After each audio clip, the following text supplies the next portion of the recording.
नमस्कार मित्रों, हम लोग कुछ एक शख्सियतों को बड़ी आसानी से भूल जाते हैं और हो सकता है कि कहीं हमारे जो अवचेतन में या उपचेतन मन में कहीं ये भावना बैठ गई हो कि ये हमारे काम के नहीं है। लेकिन जब उनकी ज़िंदगी पर और उनकी जो देन है समाज को और उनकी अगर कर्मठता पर थोड़ी सी भी नज़र डालेंगे तो आप सोचेंगे कि हम तो बहुत स्वार्थी हैं। हमने उन लोगों को भुला दिया जो लोग ज़िंदगी में हमें एक ऊर्जा देने के काम आते रहे, और अगर याद रखते तो शायद अब भी ऊर्जा उनसे काफ़ी मिल सकती थी।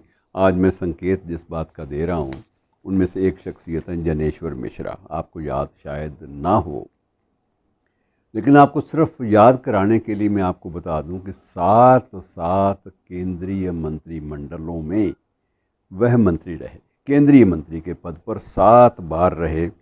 चौधरी चरण सिंह के मंत्रिमंडल में भी थे, वो मंत्री थे। मोरारजी देसाई के मंत्रिमंडल में भी थे। विश्वनाथ प्रताप सिंह के मंत्रिमंडल में भी थे। चंद्रशेखर के मंत्रिमंडल में थे। देवगौड़ा के मंत्रिमंडल में थे और इंद्र कुमार गुजराल के मंत्रिमंडल में भी थे। इतने मंत्रिमंडलों के सदस्य रहने के बावजूद उस शख्स को हमने बड़ी आसानी से भुला दिया। और एक समय था जब उनको देश में छोटा लोहिया के नाम से जाना जाता था। वैचारिक रूप से प्रखर, एक किसान के बेटे, और शुरुआत जो राजनीतिक संघर्ष या राजनीतिक प्रशिक्षण की हुई वो इलाहाबाद यूनिवर्सिटी से हुई। ये सब लोग उन दिनों में इलाहाबाद विश्वविद्यालय के स्टूडेंट थे। ये भी थे, चंद्रशेखर भी थे और बहुत सारे अन्य लोग भी इनके उसी कालखंड में आते हैं। अब इनको इसलिए छोटा लोहिया माना गया कि ये समाजवादी दर्शन से बेहद प्रभावित थे और बड़े करीब थे डॉक्टर लोहिया के। और एक बार ये हुआ कि फूलपुर संसदीय क्षेत्र में उपचुनाव हुआ।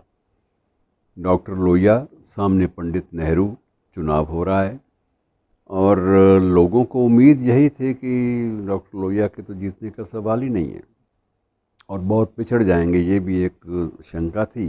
पंडित नेहरू का अपने वक्त में एक नाम था राजनीति में, और एक ऐसी राजनीति में जहाँ वो एलीट में भी थे और कॉमनर में भी उनके नाम की चर्चा होती थी। ये बात अलग है कि बाद में हमने उनको, जब उनका बौद्धिक आधार पर उनका मूल्यांकन करना शुरू किया तो हमें कई बार थोड़ा सा कुछ एक विरोधाभास भी अपनी सोच में लगे। लेकिन इसमें कोई संदेह नहीं कि अपने समय में वो बेहद लोकप्रिय भी रहे और चर्चित भी रहे। अब ऐसे माहौल में पंडित नेहरू के खिलाफ जब डॉक्टर लोहिया ने चुनाव लड़ने का फैसला किया तो लोहिया ने स्वयं ही घोषणा पहले कर दी थी कि मुझे मालूम है कि शायद मैं ये चुनाव ना जीत पाऊँ, लेकिन किसी भी गलत व्यक्ति या गलत वैचारिकता के खिलाफ लड़ना हमेशा अच्छा रहता है। संघर्ष और जूझना ये समाजवादियों की प्रवृत्ति का हिस्सा है।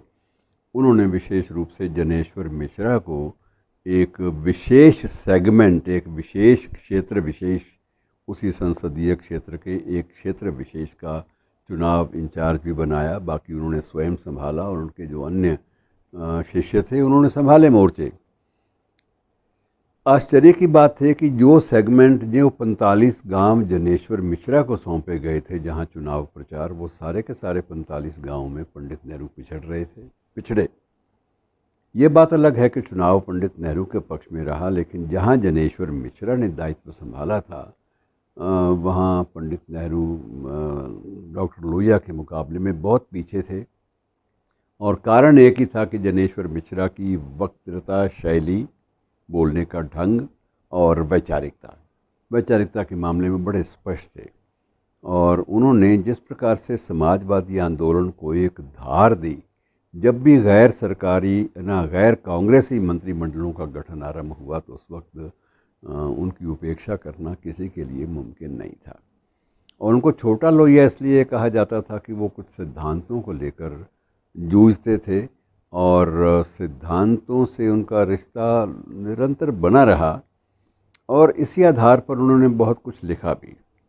डॉक्टर लोहिया के जो साप्ताहिक या मासिक समाचार पत्र या पत्रिकाएं थी, उनके लिए भी लिखना उनका एक विशेष दायित्व रहता था। और उनकी कुछ पुस्तकें जो हैं वो समाजवादी आंदोलन के इतिहास पर भी केंद्रित रहीं। तो मित्रों, ऐसी शख्सियतें जो हैं उनको आसानी से आप दरगुज़र करना शुरू कर देंगे तो बड़ा मुश्किल हो जाएगा। और इसी प्रकार से जो अगर उत्तर प्रदेश में आज भी अगर उनका जो उनकी प्रतिमा लगी हुई है और उनकी स्मृति कुछ स्मारक भी बने हुए हैं, और स्मारक बने हुए एक ऐसे व्यक्ति के हैं जिस व्यक्ति ने सारी ज़िंदगी में वित्तीय आधार पर कुछ भी नहीं प्राप्त किया, उपलब्धि खाते सारे के सारे शून्य थे।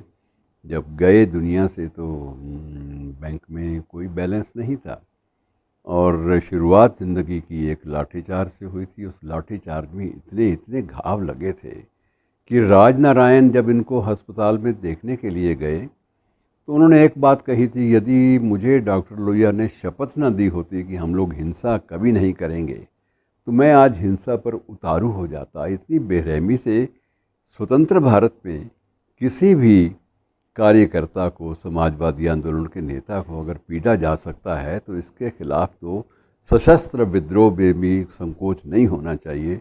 लेकिन हम क्या करें, हमें डॉक्टर लोहिया ने राजनीति में जब दीक्षित किया था तो एक शपथ ले ली थी कि तुम अपने राजनीतिक जीवन में कभी भी हिंसा पर उतारू नहीं होवोगे।